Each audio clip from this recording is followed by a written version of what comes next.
रंगईलुंडा block अंतर्गत डुराग्राम स्थित दाढ़तिया भक्ति रसामूतर रचयिता भक्त कवि रामदास साधनापीठ श्री मुक्तेश्वर महाप्रभु पीठ में आसंता मे 4 तारिख ठारू मे 10 तारिख जाए हेबाकु थिबा विश्व कल्याण हरिहर महायज्ञर शुभारंभ व शुभ स्तंभारोपण कार्यक्रम अनुष्ठित होईछि।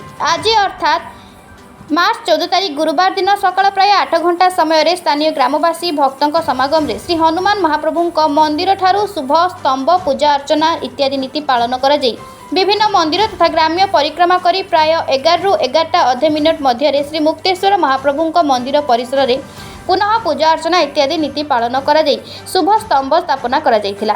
स्थानीय ग्रामवासी भक्त मानक समागम तथा सहयोग रे ताल मृदंग शंख ढोल महुरी इत्यादि वादन करी महिला माने हुलहुली दे महासमारोह रे शोभायात्रा बाहरी ग्राम्य परिक्रमा करा जायथिला। मंदिर पुरोहित श्री हरिकृष्ण पाढ़ी श्री कामाख्या प्रसाद पाढ़ी श्री पवित्र कुमार पाढ़ी श्री आशीष कुमार पाढ़ी आदि मंत्र पाठ करी शुभ स्तंभ पूजा अर्चना कार्य संपादन करथिले। शुभ स्तंभारोपण पर समस्ते प्रसाद सेवन करी आसंता दिन रे कार्यक्रम विषय रे आलोचना करथिले। समस्त कार्यक्रम निर्धारित समय एवं श्रृंखलार सहित महासमारोह रे संपादित होइथिबा कथा विश्व कल्याण हरिहरी महायज्ञ कमिटी सभापति श्री सुभाष चंद्र पात्र प्रकाश करी आसंता महायज्ञर कार्यक्रम रे सहयोग कामना करी समस्त को धन्यवाद देथिले। रंगईलुंडारू के नीलकंठ रेडिंग को रिपोर्ट द रिपब्लिक ओडिशा 24। पुनर्बार हरिहर महायज्ञर आयोजन करा जायछि। समस्त ग्राम पंचायतवासी माने गाँर समस्त भावनेता माँ माउसी भाई भौणी माने संपूर्ण सहयोग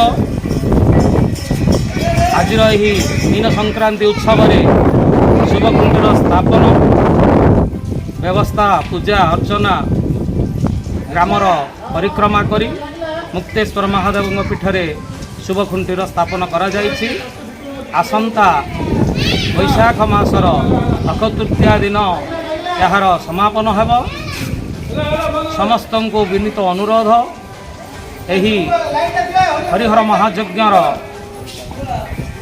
संपूर्ण साहाय्य सहयोग करी मुक्तेश्वर महादेवंकर अकर्म कर्मदायकर आशीर्वाद ग्रहण करिवे।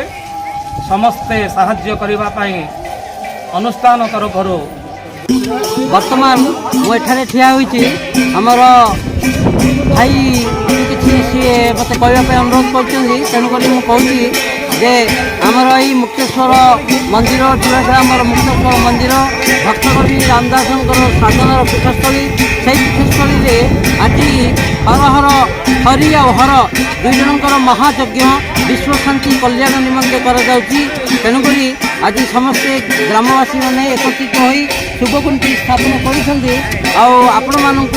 विनम्र निवेदन यही यज्ञ अनुष्ठित हो शिवंकर रामंकर कृष्णंकर कृपा लाभ करूँ और यथाशक्ति साहाय्य करूँ।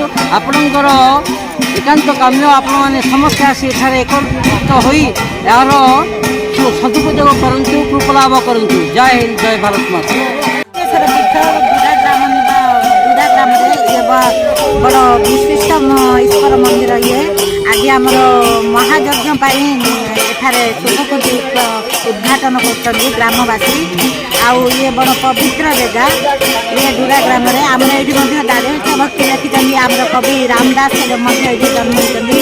डुराग्राम विभिन्न प्रकार देवादेवी मंदिर अच्छा डुराग्राम निवासी बड़ धन्यवाद।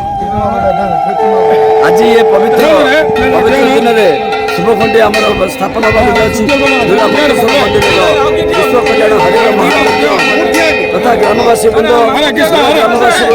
ता सहित आम आखपाखर संकीर्तन मंडली ढोल झमका समस्ते माँ माउसी हुलहुली शंखध्वनि हाड़ीपाद्य सब पाद्य को नहीं आज शुभकुंडी को ग्राम सब मंदिर परिक्रमा कलापर गाँव हनुमान मंदिर ठार आरंभ कर रघुनाथ गोपीनाथ माधेश्वर समस्त मंदिर परिक्रमा पर आज आम शुभकुंडी आसी पहुँचाई तार निर्दिष्ट जगह शुभकुंडी स्थापन हम 4/5/2024 ठार 11/5/2024 पर्यंत ଆମର ଏ ଯେଉଁ ଯଜ୍ଞ ମହାଯଜ୍ଞ ହେବ এই ଯଜ୍ଞରେ ସମସ୍ତ ଭକ୍ତମାନଙ୍କୁ ଅନୁରୋଧ ବିନୀତ ଅନୁରୋଧ ଆସି ଏ ହରିହର ମହାଯଜ୍ଞରେ ଆପଣମାନେ ଆସି ଆପଣଙ୍କର ପଦ ମନ କାମ ଭାଗ୍ୟ ଧନ ତନ ମନ ଧନରେ ସେବା କରି ତାଙ୍କର ଭଗବାନଙ୍କର କୃପା ଲାଭ କରିବେ ଆଉ ଏହାକୁ ବଢ଼ିଆ ସୁନ୍ଦରରେ କରିବା ପାଇଁ ଭକ୍ତମାନଙ୍କର ଆବଶ୍ୟକ ତେଣୁ ଭକ୍ତମାନେ ଆସି ନିଃସ୍ୱାର୍ଥ ଭାବରେ ଆସି ତାଙ୍କୁ ସେବା ଦେଇ ତାଙ୍କର ମହାଯଜ୍ଞକୁ ଉତ୍ସାହିତ କରି ତାଙ୍କର ସୁଦୃଢ଼ କରନ୍ତୁ ଆଉ ଗ୍ରାମବାସୀଙ୍କ ମଙ୍ଗଳ କରନ୍ତୁ ଧନ୍ୟବାଦ।